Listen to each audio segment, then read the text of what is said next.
Ang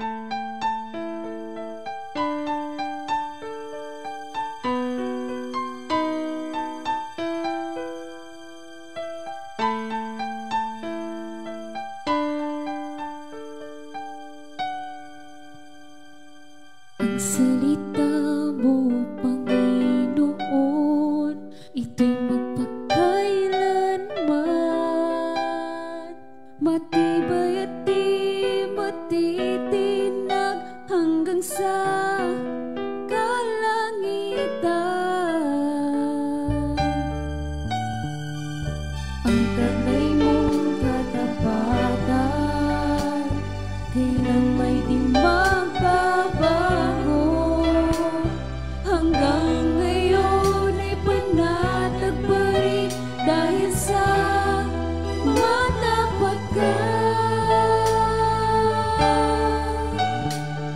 Ako'y iyo lamang, sa iyo ang buhay ko. Susundin kang tunay, di ka tatalikdan, di kita malilimutan. Ang tanging handog ko ay sabihin sa'yo, thank you, Lord. Ang salita mo, Panginoon, ito'y magpakailanman, matibay at di matitinag hanggang sa kalangitan. Ang taglay mong katapatan, kailan may di magbabago, hanggang ngayon ay panatag pa rin dahil sa matapat ka. Ako'y iyo lamang, sa iyo ang buhay ko. Susundin kang tunay, di ka tatalikdan, di kita malilimutan. Ang tanging handog ko ay sabihin sa'yo, thank you, Lord. Ako'y iyo lamang, sa iyo ang buhay ko. Susundin kang tunay, di ka tatalikdan, di kita malilimutan. Ang tanging handog ko ay sabihin sa'yo, thank you, Lord. Aalit ako at magpupuri sa iyo. Pasasalamatan kita, thank you, Lord. Ako'y iyo lamang, sa iyo ang buhay ko. Susundin kang tunay, di ka tatalikdan, di kita malilimutan. Ang tanging handog ko ay sabihin sa'yo, di kita malilimutan. Ang tanging handog ko ay sabihin sa'yo, di kita malilimutan.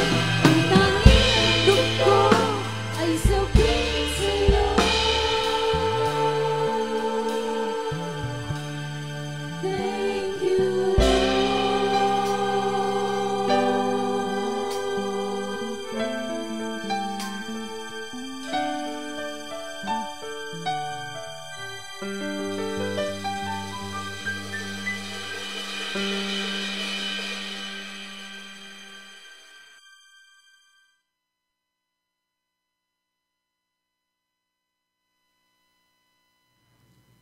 ang tanging handog ko ay sabihin sa iyo, thank you, Lord. A pleasant good evening sa mga pamilya po dito sa Covina Church of the Nazarene. And of course, good morning dyan, Philippines, Luzon, Visayas, and Mindanao, lalo na po sa Metro Manila, Taytay Rizal, Antipolo, at sa Teresa. Maraming salamat po sa pagsubaybay niyo po ng Taglis service and especially sa lahat ng programa po dito sa Covina Church of the Nazarene. Our text tonight is found in Luke chapter 19 verse 28 to 40. Ito po yung papasok ang ating Panginoon sa Jerusalem. And allow me to read it from verse 28. And actually, ang chapter na to is also in reference of John chapter 11, yung time na when Jesus entered Jerusalem. And when he had thus spoken, he went before ascending to Jerusalem. And it came to pass when he was come near to Bethphage and Bethany, at the mount called the Mount of Olives, he sent two of his disciples, saying, Go ye into the village over against you, in the which at your entering ye shall find a colt tied, whereon yet never man sat. Loose him, and bring him here. And if any man ask of you, Why do you loose him? Tell them, or thus say ye, say unto him, because the Lord had need of him. And they that were sent were their way and found even as he had said unto them. And as they were loosing the colt, the owners thereof sent unto them, Why loose ye the colt? And they said, The Lord had need of him. And they brought him to Jesus. And they cast their garments upon the colt, and they set Jesus thereon. And as he went, they spread their cloths in the way. And when he has come near, even now at the descent of the Mount of Olives, the whole multitude of the disciples began to rejoice and praise God with a loud voice for the mighty works that they had seen, saying, Blessed is he, the King that come in the name of the Lord. Peace in heaven, glory in the highest. And some of the Pharisees among the multitude said unto him, Master, rebuke thy disciple. And he answered them and said unto them, I tell you that if this should hold their peace, the stone would immediately cry out. Luke chapter 19, verse 28 to 40. So, you know that this story in John chapter 11, ito po ay nagbigay o nagdulot sa mga tao, marami ritong naka-witness yung binuhay po ng ating Panginoon, si Lazarus. And that's the reason why the excitement continue as Jesus entered Jerusalem. Ito po yung ating tinatawag na Palm Sunday, which is coming pretty soon. Kaya, sabi ng mga tao, nag-excite ang mga tao rito nung makita nilang parating ang ating Panginoon. Blessed be with the loud voice. Blessed be the King that comes in the name of the Lord. Peace in heaven and glory in the highest. Kaya po ganun na lang ang pagkasigaw nila sapagkat na-witness nila kung paano ang ginawa ng Panginoon sa buhay ni Lazarus. Okay. That's in John chapter 11, kung babasahin niyo po yung account na yon. Kaya dito papasok ang ating Panginoon. Ngayon, ang alam natin, ang mga tao nag-gathered to welcome Jesus in the triumphant entry, and there were several kinds of people present there. Pero may katanungan po ako. There is a question that I'd like to ask you. Number one, alam natin ito makaka-relate po to sa buhay natin ngayon. Sa tanong na ito, alam natin, pwede natin masagot ngayong gabi. Okay. Where are you? Or tawag natin dito, ito yung title ng message natin ngayon, Where am I? Nasaan ako? O nasaan kaya ako? Kaya itong title ng message ngayon, katulad ng sinabi ko, as the crowd got gathered to whom Jesus in that entry sa Jerusalem, known as the triumphal entry, there were several kinds of people present. I'd just like to go down right on the bottom line of this message. Sapagkat dati-dati, naranasan ko rin po to. And we know that each and every one of us, nung hindi pa tayo mananampalataya, o hindi pa tayo disciples or believers, maring isa tayo sa mga crowd na ito na gusto kong ibahagi sa inyo sapagkat minsan nagkaganon po ako. Ganon ang aking kalagayan nung time na hindi pa ako nakakakilala sa Panginoon at wala akong relasyon po sa Kanya. Kaya, number one, isang group ng tao dito na makikita natin, we call them spectators. Mga marites. Marami po niyan. Ang ibig sabihin nito, who merely looks at everything but it is not a participant. Puro tawag dito nag-uusyoso lang. Okay, kumbaga sa ano nandoon sila. Hindi naman lahat ng spectators are as bad na hindi sila participant. May mga spectators na participant din. Pero ang tinutukoy ko po dito sa araw na ito, yung mga hindi po participants na nandoon lang sila para mag-usyoso. And bakit sila nag-uusyoso? Kasi wala naman talaga silang kinalaman at hindi nila kilala ang ating Panginoong Yesus. Nandoon lang sila kasi nabalitaan lang nila yung nangyari. Si Jesus ay binuhay si Lazarus. Binuhay niya yung patay. Nandoon sila para makiusisa lang. Okay? Ang mas mahalaga sa kanila yung mga natutulog, mas gusto sa kanila yung nandyan lang sa tabi na walang ginagawa, mas mabuti sa kanila yung spectators na lang, yung mga nag-uusyoso na lang, na sapagkat itong mga grupo ng tao, pwede rin natin tawagin na mga chismoso o chismosa, o mahilig po sa tinatawag natin na marites. Okay, ito yung sinasabi sa 1 Thessalonians 5:6, It is described as, therefore let us not sleep as others do, but let us watch and be sober. Ibig sabihin nito, marami sa mga tao na mga nandoon lang sila para mag-usyoso sapagkat wala silang ginawa sa buhay nila. Kung hindi, nandoon lang, nakatenga, mga tambay, o they just hang out, natawag natin doon, at gusto lang nila makapanood. They'd rather sleep and do nothing, but what excites them is that pag may mga bagong balita, nagpupunta sila ron tapos uuwi na lang sila. Siguro, maiahambing natin to sa parable of the soil. Okay?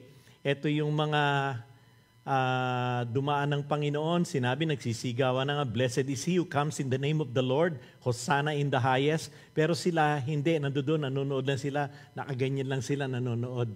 And then, ito pala yung nangyari, ayan pala siya, okay. Pero ayaw nilang ma-involve and they don't want to participate in those event na papasok na ang ating Panginoon. Kaya nga, iniyak din ng Panginoon ang Jerusalem.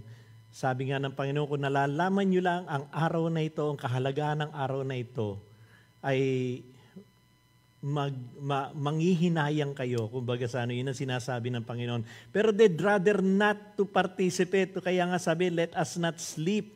Marami sa kanila, tulog lang at walang gagawin at ayaw talaga na maniwala o yung marami kahit sinasabi na sa kanila, etong ating Misaya, etong ating Diyos, eto si Lord, papasok na. Ito yung pangako ng Diyos sa atin na Mesaya, but then hindi sila naniniwala kaya they'd rather not to do anything, they'd rather sleep. Pero sabi naman dito, let us watch and be sober. Tayo magmatsyag at tignan natin, magkaroon tayo ng open-minded, na tignan natin kung anong nangyayari. Kayo sa araw na ito, ang tanong ko, kayo ba'y spectator lamang? Kung kayo ay nanunood sa oras na ito at nataon lang na si Pastor Sunny ang magsasalita, Taglish, okay, fine. But the thing is, ang mahalaga sa akin, wag lang po kayo maging spectator. I do hope and pray you stay with me. Okay? So ito yung unang grupo. I do hope and pray at this time, hindi po kayo basta spectator lang. Hindi lang kayo nag-usisero. Okay? Hindi lang kayo nagmamarites sapagkat pwede naman, okay? Pwede naman mag-usisa o pwede naman magmarites basta yung tinatawag natin, Mare, let's testify. Convert that into positive way.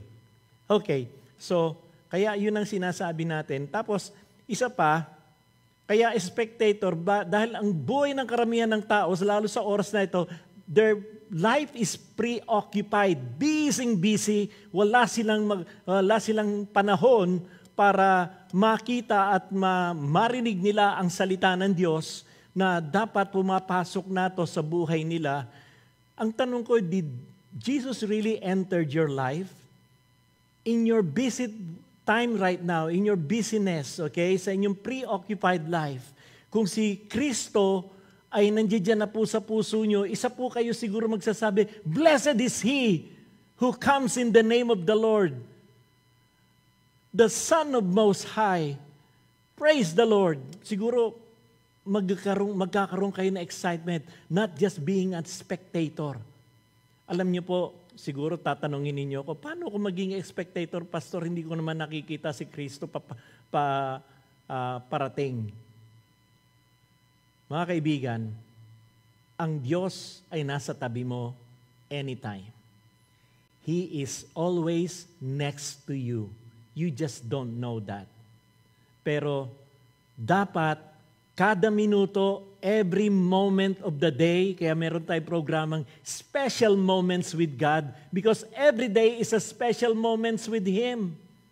And God expect us to give our best na wag maging spectator, wag maging usyusero, wag maging marites, but tayong lahat ay tumitingin sa taas at we are not just imagining having that faith that God will enter and come back or will enter soon in this world and will come back and anytime soon, siya po ay babalik at maging ready ang ating tinig, ang ating puso na mag-cheer up, okay? Mag-shout out to the Lord who is the highest of all. Blessed be the King that comes in the name of the Lord. Peace in heaven. Hallelujah.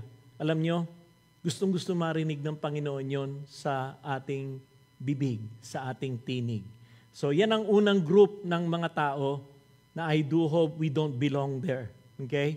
Second group, alam natin at nalaman ninyo kung babasahin ninyo yung text, context ng salitang ito sa Luke chapter 19 or lalong-lalo na po sa John chapter 11, nandito yung isang group ng mga tao, tawag natin dito mga kaaway or enemies. Okay? The enemies who saw what was happening but had plans against Jesus. Okay, ba't ko po nasabi yon? Gusto kong basahin natin yung account sa John chapter 11 verse 49 to 53. It's okay, Seth. I just like them to read the whole scripture even without my picture. Okay.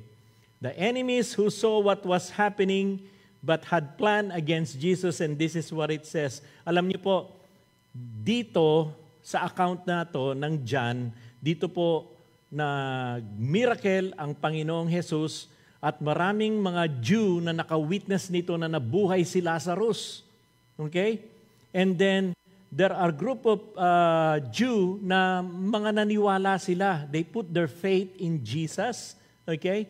But there are other groups na nagpunta sila sa tinatawag nating another group ng mga kaaway ni Kristo. At ito ang nangyari ngayon, sabi sa verse 49, okay? At gusto ko lang pong basahin din sa inyo. Sa account na to, mababasa natin yung John chapter 11. Gusto ko lang basahin po siya kasi ang nandito lang yung from verse 49 to 53. But it's okay, sundan nyo na lang po ako dito, no? So, and gusto ko lang umpisan sa bago mag-49.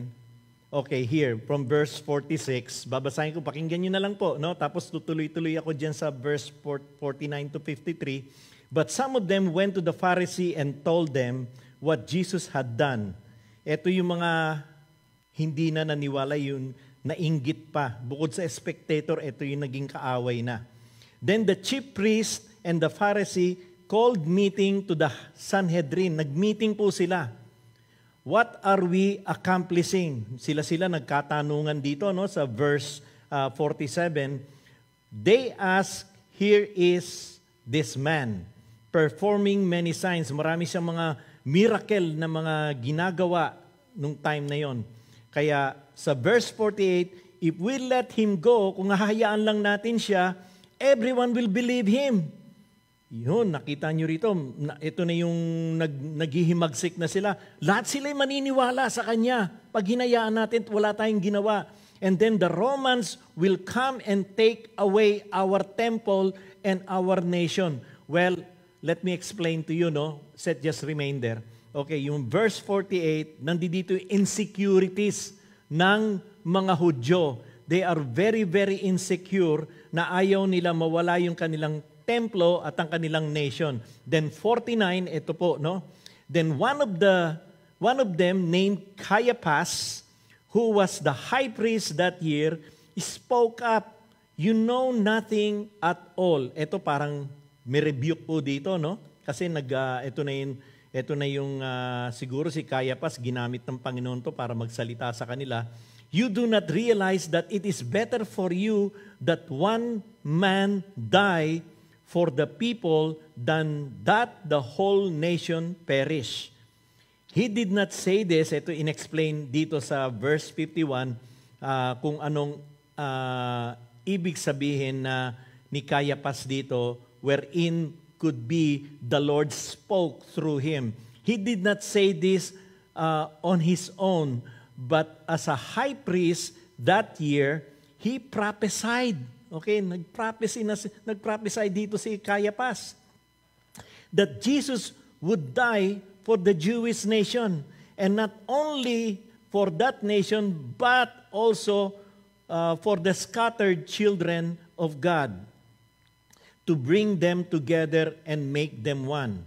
So kita nyo, ano nagresulta right after when Caiaphas have said this, verse 51, so from that day, they plotted to take Jesus' life. Wow. Okay, Seth, you may remove that. It's okay. Yung verse 53 rito, yung nabasa nyo kanina, dito nyo makikita yung isang grupo na naging kaaway.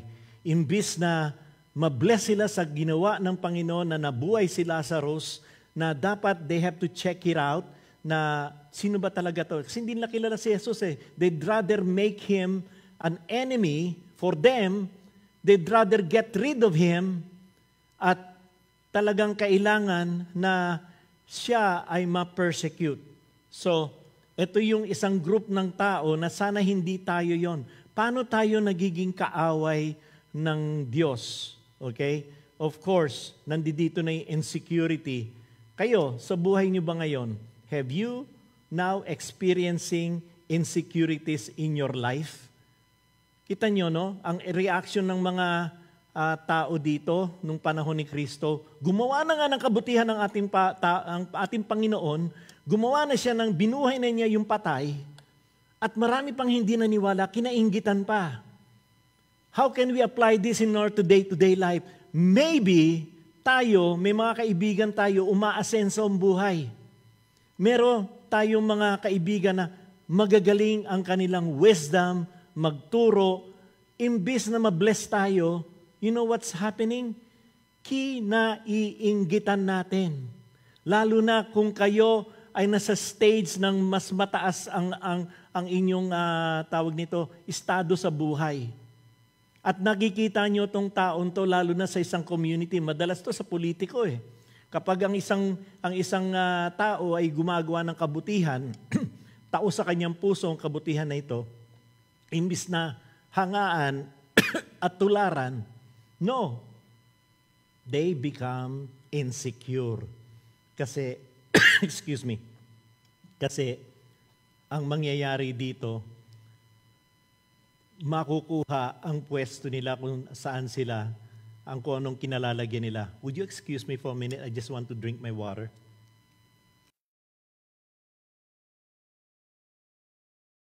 So, tignan nyo, kung i-apply natin ang buhay ng mga kaaway, yes, they plot to kill Jesus. They plot to take His life. Okay? Sa panahon ngayon, if we read this literally, oh, si Kristo pala yun. Ba't hindi nila naintindihan? Siguro ganun din tayo. If we apply this in our day-to-day life, insecurities or being insecure sa life natin ngayon ay talagang it's a form of evil. Huwag nating kalimutan na kung sino sa mga kapatid natin at kasamahan natin, kaibigan natin, kapamilya natin ay umaasensong buhay, huwag po natin kainggitan. Pasalamatan natin ang ating Panginoon sapagkat meron isa tayong kapatid na kaibigan natin na umasenso ang buhay, na pinagpapala siya ng Panginoon. Maybe the Lord wants to see you praying and praising God because of that person is having that receiving that blessings that comes from heaven. I would rather advise you to do that instead of being an enemy. If you're an enemy of any Christian family, of any person that's being blessed, enemy mo na rin po ang Panginoon, kaaway mo na rin siya. Yan po ang masasabi ko. So, yan po yung second group ng mga tao. Number one, yung spectators. Second, yung enemies. Okay? The third one, we call them mob, M-O-B, who went with the emotional height of the moment but would in few days turn against Jesus. Alam po natin yan, yung mga doon nag-hallelujah, Hosanna, Hosanna, Hosanna in the highest. But later on, they will cry out, crucify Him, crucify Him, crucify Him. Kita nyo? Anong tawag doon sa mga mob na yon? Yun ay tawag doon balingbing. Hindi naman talaga totoo. They just pretend to be, ito yung marami rito sa church ngayon how can we categorize them? They are pretenders. And we call them mobs. Okay? So what does the scripture says? Sabi nga ito yung mga mob. Sa Matthew 26 verse 25, then Jesus addressed the mob. What is this coming out after me? Kasi maraming gustong patayin si Kristo. May dala-dala pa silang mga club, sword. Sabi ni Christ sa kanila, if I were a dangerous criminal, sabi niya, ulitin ko po yung verse. Jesus answered the mob, what is this coming out after me with the sword and club? As if I were a dangerous criminal. Day after day, I had been sitting in the temple teaching, and you never so much as lifted a hand against me. Kita nyo, Ang mga mob, walang gagawin to, nag-aantay lang ng timing kasi ito rin yung mga tawag nito, hindi sila talaga totoong mga mananampalataya. And they come to Jesus as if Jesus is a criminal. But actually, ganon din siguro minsan ang buhay natin, isa rin tayo sa mga mob sa buhay ng ibang tao. Dahil po sa ating, alisin na natin yung pagiging spectator, dahil po sa pagkainggit, dahil sa insecurity, and then pagka nagkaroon tayo ng butas o nagkaroon tayo ng chance na i-persecute itong kaibigan ko, kaibigan pa ha, sabihin na natin kakilala ko, ay unang-una ako nasusugod sa kanya. Unang-una ako tatakbo sa barangay para iparesto siya, para ireklamo siya. Ang sabi ni Christ, nariyan ako araw-araw sa tabi ninyo. I'm teaching and I'm preaching the Word of God. At wala akong ginagawa kundi kabutihan sa inyong lahat. Ito ngayon, how you treat me is like a criminal. And one thing that we can always say regarding being a mob, okay? Minsan, ang buhay natin sa sobrang pagkagalit natin sa ating kapwa, ito yung delikado yung hidden anger. Okay? Bitterness which is in the heart na hindi nakikita. Yung nakangiti ka sa harapan ng tao pero pagtalikod ng taong yun, nandoon yung nagsasalubong na yung kilay mo. Kaya, pag nakakita ka ng tiempo that this person that you need to attack him right away, you'll do it as if he is a criminal. And you didn't even consider that one point of time this person has done something good in your life. Kaya wag po natin kakalimutan yon. Kita nyo si Christ have done something good in their life. He's been teaching, that's all He does. Sitting on the temple, teaching, and you never so much as lift a hand against me. Wala kayong ginawa kasi nakaka-receive kayo ng wisdom. Tinuturuan ko kayo. Mga kapatid, pasalamatan nyo po, akapin nyo kung sino man po ang mga nagtuturo ng salita ng Diyos sa inyo. Yung mga pastor ninyo, Sunday school teacher, whoever are ministering and praying with you, embrace them. Embrace them. Kung may nagawa silang pagkakamali at pagkakasala sa inyo, at sabihin natin may nasabi silang hindi maganda, if I were you, get a weight scale, okay? Well, hindi naman literal na timbangan. Timbangin niyo po ang taong ito, how much goodness na nagawa niya sa inyo at ano ba yung pagkakamali at kasalanan na nagawa sa inyo. Palagay ko po palagay ko lang to, mas mabigat po yung kabutihan kesa sa kasamaan. And if that happens, don't treat him as a criminal. Don't judge him. Jesus is saying here, hindi nyo kailangan itrato kung isang kriminal. At ganun din ang gawin mo sa kapwa mo. That if you find the person that you hate, but at one point of time, he became or she became your friend, treat him with respect. And I'm sure things can be settled. Okay? So, these are the third group of people. And lastly, we call them true followers. The true followers of Christ. And who are these? Sa Luke 19, verse 37 to 38, when he came near the place where the road goes down the Mount of Olives, the whole crowd of disciples began joyfully to praise God in a loud voices for all the miracles that they had seen. Blessed is the King who comes in the name of the Lord, peace in heaven and glory in the highest. Bakit sila nag-cheer up ng ganito? Kasi nga, sabi ng itong mga true followers, they have seen in their eyes and they are witness the goodness of God. Ngayon, siguro hindi kayo nakakakita ng mga patay na nabuhay. Pero sa totoo lang, marami po yan. Maring isa sa inyo ay dating patay sa kasalanan.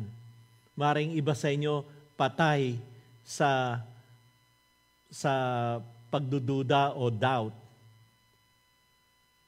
Mga kapatid, kung ikaw ay isang mananampalataya ngayon, dapat lang na ang ating tinig ay gagamitin natin sa pag-cheer sa ating Panginoon Blessed is the King who comes in the name of the Lord, and the name of the Lord makes me alive.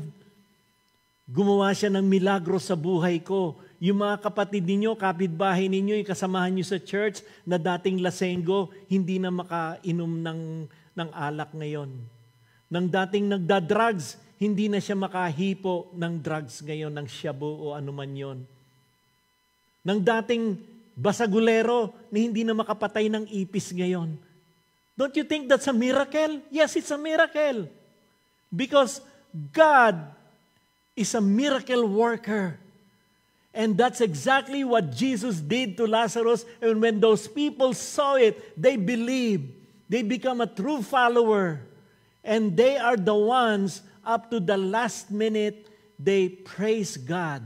Kaya lang na-overpower sila ng spectator, ng mob, at ng mga enemies. Biruin nyo, 3 against 1. And I do hope in every church, there's always a 3 against 1. And I hope and pray na tayong lahat ay hindi mapapasama sa spectator, enemies, and mob. Kaya babalik ako sa tanong ko sa inyo. Said you can go back to the screen where it says, where are you? And in this last one that I'd like to challenge you, tanungin niyo po ang sarili niyo, where am I? Nasaan po ako? Lord, sa oras na ito, ang dalangin ko, Panginoon, ayoko pong maging spectator na ako'y nanunood lang.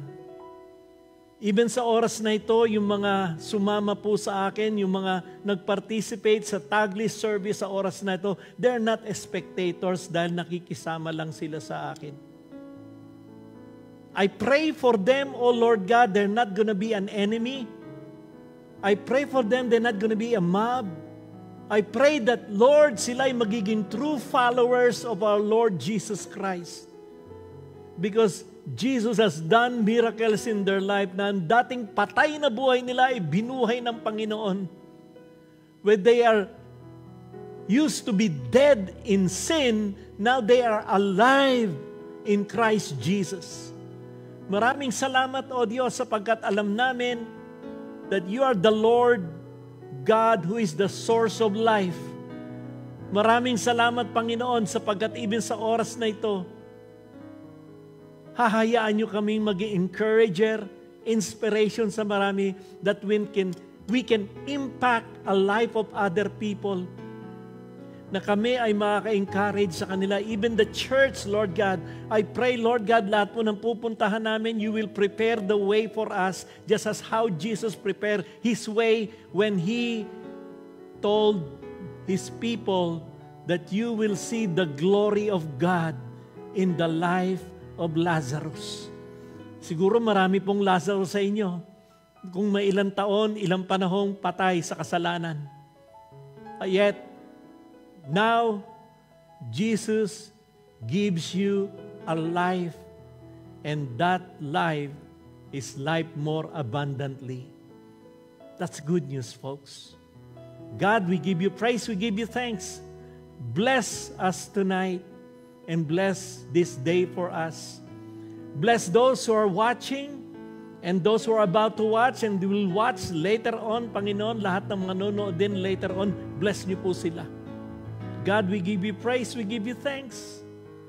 And this is my prayer for all of them. In Jesus' name, amen, amen. Ligayang